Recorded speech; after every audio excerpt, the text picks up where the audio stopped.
where the moon lights. An excellent day for an exorcism. I'm your number one fan. Hey up and welcome back to the Rate Scary podcast. You are getting this episode a little bit earlier than you would typically get an episode from me because this is a bonus episode. So in addition to working my way through a subgenre, which I'm doing at the moment with Gothic horror, whenever a new film is going to be released theatrically, I am going to try and do a bonus episode reviewing that film. The normal weekly episodes will still go out. These are just in addition because I need a space to be able to talk about them and because you guys have also asked for it as well. So this episode is all about Wolfman, 2025's Wolfman, which is released, I think, around a week ago. I think it's been a week since I've seen it, and I felt like enough time has passed for people to have been to see it and then for me to talk about it. The other thing that I'm going to be doing is, you might have seen in a couple of episodes recently, I have been talking about recent horror news that I have seen, and I realise that this is taking up a little bit of time at the beginning of each episode, and I have always got brand new horror information to talk about even after I've recorded that episode. So I am also going to wrap that up into an additional, it's going to be a video on YouTube each week. So if you are listening on Spotify, Apple, Amazon, whatever your podcast player is, head over to YouTube if you want to keep up to date with the latest horror news, because it'll be all neatly wrapped up in one little video each week. But like I said, this is a bonus episode and I am going to be talking about Wolfman from 2025. This is a spoiler warning. If you have not seen it yet, I am warning you, there are going to be spoilers ahead, especially if you're watching on YouTube. There will be some imagery from the film. I don't want to ruin it for anyone. So if you haven't seen it, save this episode, come back after you've seen it, and we can chat in the comments. Okay, so let's get into it. This is written and directed by Leigh Whannell, and Wolfman 2025 is a modern day spin on a very, very well loved Universal monster tale. And we have a core cast of 3 playing a family.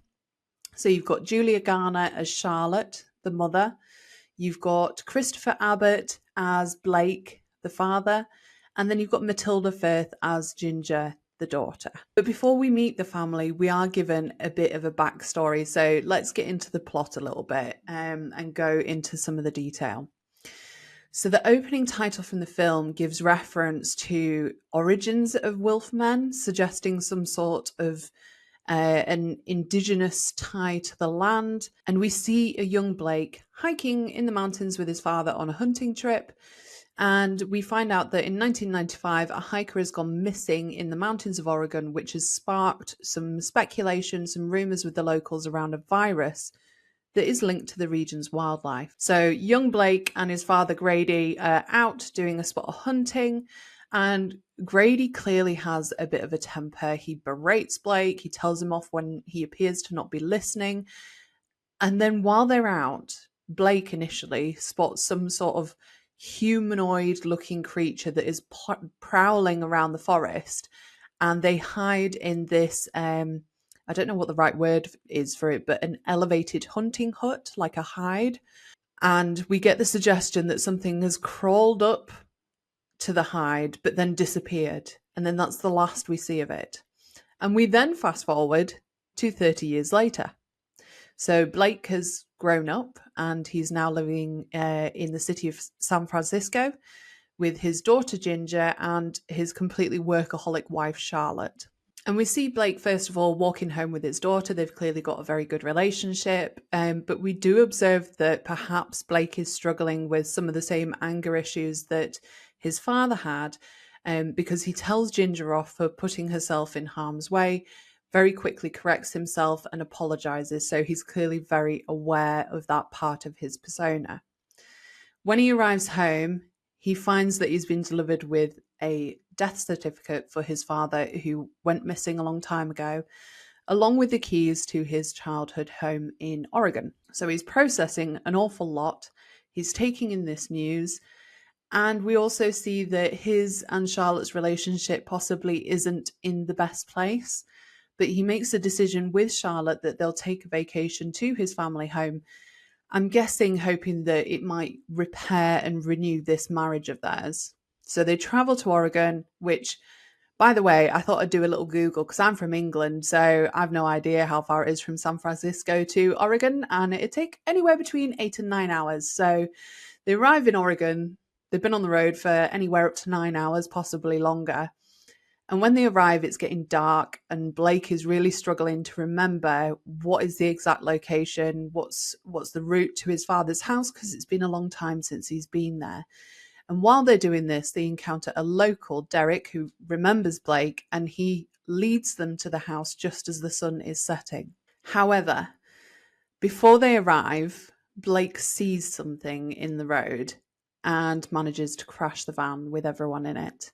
And this thing, this creature, whatever it is, scratches his arm and drags Derek, the local, away. So Blake then frantically manages to get his family out of the van, leads them to his family home, and manages to get the generator running. But he is starting to feel unwell. His arm is infected where he was scratched, and he's sweating profusely. He loses some of his teeth. He's very sensitive to noise. And the whole time that this is going on, the creature that scratched Blake is trying to get inside the house. We've got Charlotte, who's obviously concerned as Blake's state continues to worsen. He loses the ability to speak and be able to understand her. His hair starts to fall out. Teeth continue to fall out. His fingernails fall out. They're replaced with fangs and claws, and he starts to grow some fur on his body. And to fight some of the pain that he's got in his arm from where he was scratched, he even very grotesquely begins gnawing at it like a dog. Charlotte spots a car outside the home, so she manages to gather her family into it, jump starts it, but before they can drive away, the creature smashes the windscreen, forcing them to seek shelter on top of a greenhouse, of all places. The creature's circling, so Blake instructs Charlotte to go back to the house with Ginger while he distracts the beast. But moments later, Blake returns to the house, clearly injured, and he throws up a severed finger, clearly that of the creature's. His transformation is taking full effect, and he approaches Charlotte and Ginger, but they are terrified of him. And realizing this, he prepares to leave. But as he does, the creature returns, gets into the house, and attacks them. Blake puts himself in between the creature and his family, and in the struggle, he bites at the creature's neck savagely, killing it. But then he recognizes a tattoo on the creature's arm, and Blake realizes the creature was his father. He runs outside. The final stages of his transformation are taking hold of him. He's completely unable to control his newfounded animalistic urges, and he attacks his family, who flee to a nearby barn. Now, Charlotte's clever, and she's laid down a bear trap. And as Blake claws his way into the barn, he becomes ensnared in it. So we then see Ginger and Charlotte flee, and we see Blake chewing at his trapped foot, chewing it off completely to free himself and then chase after them. They realise this. Ginger and Charlotte have managed to make it into the forest, and they head up into one of the same hunting huts that we saw at the beginning of the film, up into the trees to hide. Blake climbs up after them, and Charlotte points a rifle at him. But she looks at him and she sees that he's in pain. He shoots him fatally. The film ends with them comforting Blake as he dies, before we then see Charlotte and Ginger walk out of the forest, visiting a valley that Blake described seeing as a child. Now, I thought it was good, before we get on to talking specifics of the 2025 film, I feel like because this is a reboot, reimagining, I think it's good to talk about previous iterations of the story, because this one does set itself apart from others. So if we talk about, first of all, the 1941 original by Universal Pictures with Lon Chaney Jr., we've also got Claude Rains, Bela Lugosi, names that appear time and time again in Universal Pictures films. Lon Chaney Sr. was cast as Phantom of the Opera in Universal Pictures' Universal Monsters. Claude Rains was the Invisible Man. Bela Lugosi we know as Dracula. So we see these people crop up in Universal Monster Pictures all the time because they just loved these actors and loved reusing them as well. But the plot of this film is very different to the 2025 version. And we see a man, Larry, returning home to Wales, Llanelli, to bury his recently deceased brother and to also reconcile with his estranged father. And while he's there, he falls for this local girl, Gwen. And as an excuse to talk to her, he buys a walking stick which has a silver wolf's head on top of it from the antique shop that she works at. And she tells him it represents a werewolf, and werewolves see pentagrams on the palms of their next victims. He's completely obsessed with her and he begs her to go on a date, even though she is actually spoken for. So she refuses at first, but she does meet him later that night, joined by her friend Jenny. And they decide to go to a local Romany fortune teller, played by Bela Lugosi, also called Bella in this film. Jenny goes first with having her fortune read, and Gwen and Larry go for a walk while this is going on. And while she's having her fortune read, Bella sees a pentagram when examining Jenny's palm, and he frantically sends her away. We then cut to Gwen and Larry taking their walk, and they hear screaming. So they run, and they find Jenny being attacked by a wolf. Larry kills the wolf with his walking stick, but he is bitten on the chest. And when the police attend the scene, they find Jenny's throat completely torn out, and what was the wolf, now Bella, the fortune teller, beaten to death by Larry's walking stick. Bella's mother, Maliva, then reveals to Larry and Gwen that Bella was a werewolf. And because Larry was bitten, he is now one too. And the only thing that can kill a werewolf is silver, hence the silver walking stick. She gives Larry a charm to prevent his transformation, but he doesn't quite believe her, and he gives this to Gwen instead. And as predicted, Larry transforms the following night and kills a villager. But the next morning, he's human again, and he has absolutely no recollection of what happened the night before. That night, he again transforms and is caught in a trap set by a villager. Maliva casts a spell on him, allowing him to transform back to being human and free himself. And now he is absolutely convinced that he is a werewolf, so he decides to leave town before he can transform again. He goes to say goodbye to Gwen, but he sees a pentagram on her palm telling him that she is his next victim. He goes to tell his father his situation, and his father thinks he's absolutely bonkers and delusional and straps him to a chair. And that night, he transforms again, releasing himself and attacking Gwen. Larry's father finds him and bludgeons him over the head with the walking stick, and Maliva once again casts that spell to transform him back into being a human, at which point Larry's father sees what he has done to his son. We then also have a remake that came along in 2010, which stars Benicio del Toro and Anthony Hopkins. But this is a direct remake of the 1941 film, so it follows the same basic plot as the original. The story and characters were altered. It wasn't hugely successful at the box office, but it did win an Academy Award for Best Makeup in 2011. So they're the two previous iterations, 1941 and 2010, and they both follow the same plot. Which then brings us to the 2025 version, which isn't a direct remake, as you've heard, but instead a reboot, because Universal appear to be rebooting their much-loved films, changing the stories significantly to bring them into the current age. And we know that Leigh Whannell also wrote and directed the 2020 reboot of The Invisible Man, so it is absolutely no surprise that he was chosen for this as well. And I don't mind the story changing so much compared to the original, especially given the 2010 version wasn't that long ago in the grand scheme of things. And I like that there is more of a family element to it rather than it being more of your typical gothic horror romance tale. Although I do feel that the human connection was missing slightly, which we can get into if we look at the characters and how they were written. So if I start off with Blake, our lead, and the husband and father of the family, I love the fact that this is clearly someone that is trying to escape their past and trying to ensure that his father's rage isn't something that he is going to pass on through him in his relationship with his own child. He clearly loves his wife. He wants to make reparations to his relationship, and he has a fantastic and very close relationship with his daughter. You then have the mother, Charlotte, who is clearly very career driven.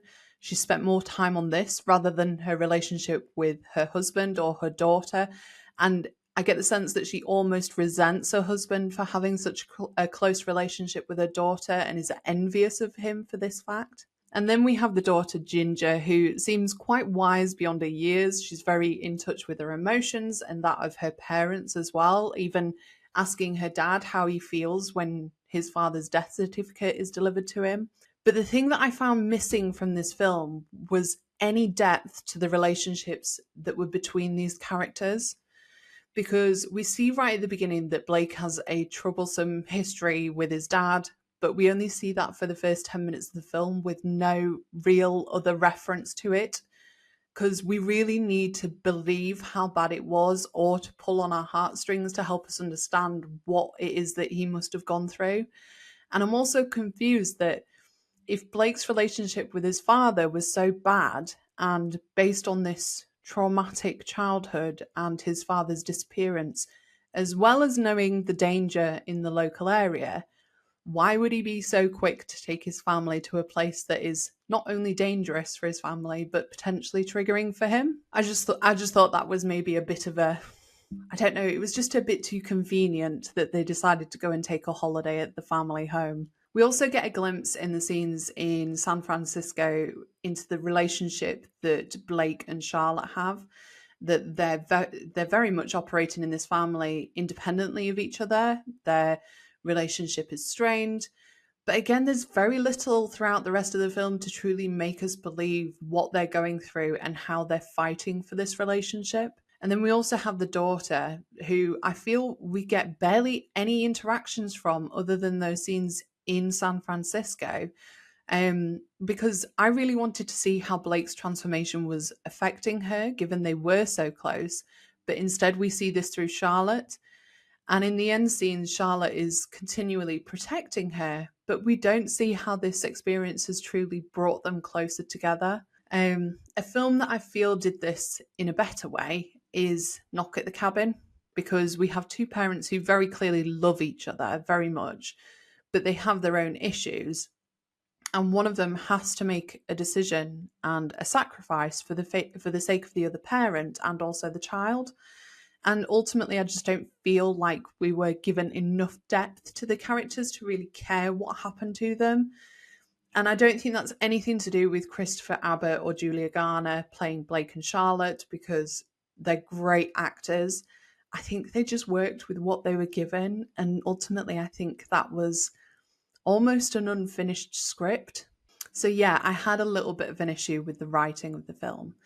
But something that I did really enjoy was the look and feel of it. So it's moody, it's atmospheric, it's well shot. I feel like it does give that element of gothic horror that I enjoy.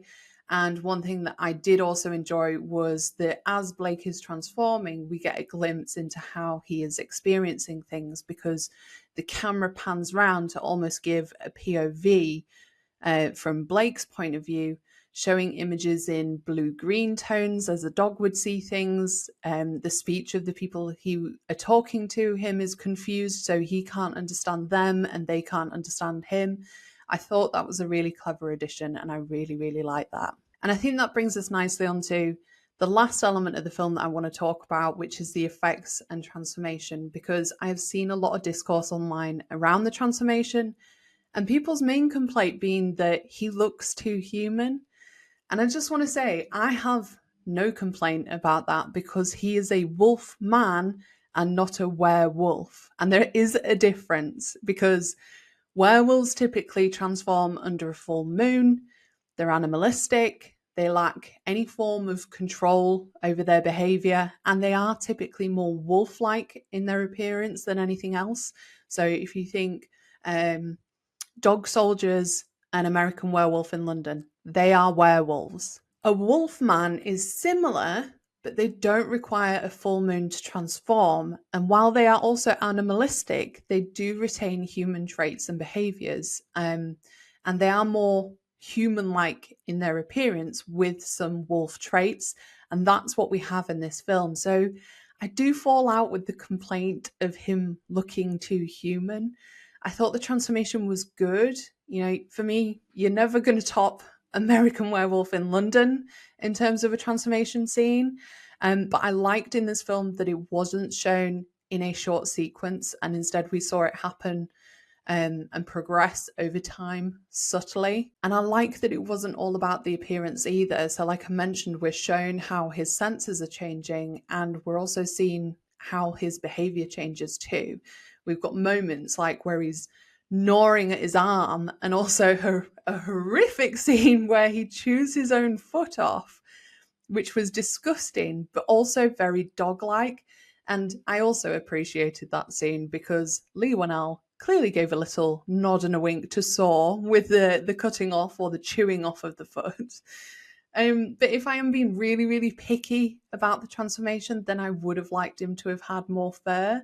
He just looked a bit too slimy and gross, and that's what didn't do it for me. But overall, I thought it was decent. And in a whole, I don't think it's a bad take on the story. I don't feel like you need to know the story of Wolfman before seeing it, so it will be fresh for newer horror audiences. I do think it might let down more sage horror lovers like myself a little bit, but ultimately, I thought it was a decent story. I just wish the characters had more depth, so I could have given a shit. So, in all, I think I give it a 6.5 out of 10.